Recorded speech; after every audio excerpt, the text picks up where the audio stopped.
Hi, I'm Chet Haas, an engineer on the Android team at Google. I work on graphics and animation, and today I wanted to talk about some animation capabilities of drawables. Specifically, I want to talk about keyframe animations using the class transition drawable.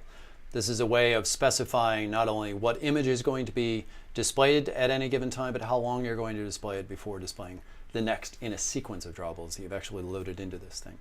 So let's take a look at the demo. It's a fascinating demo where we see a gray rectangle with some text on top. When I click on this, it's going to start running this animation with the drawables that I've preloaded.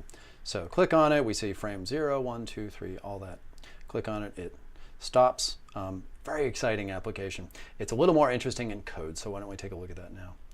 So we see this class called KeyFrame animation that I created, and there's an image view in here which is centered in there, where we load in these drawables. So we create an animation drawable object where we're going to load these things.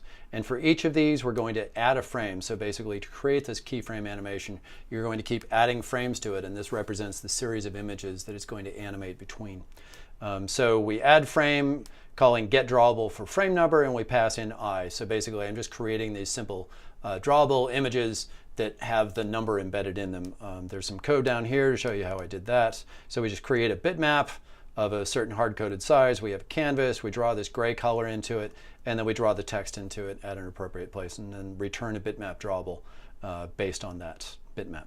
So for each one of those, we add a frame to the animation drawable, set one shot to false, so we're just going to repeat this infinitely until the thing gets clicked on again. We're going to set this as the image drawable on that image view, and then we're going to have a click listener and listen for the user to actually click the image, and then we'll start the animation running or stop it. So if the animation, when they click, if the animation is already running, we're going to call stop. Otherwise, we're going to call start.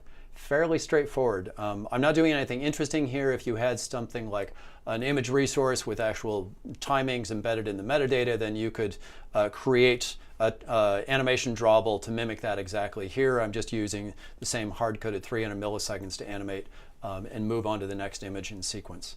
And that's it for animation drawable. Thanks for tuning in.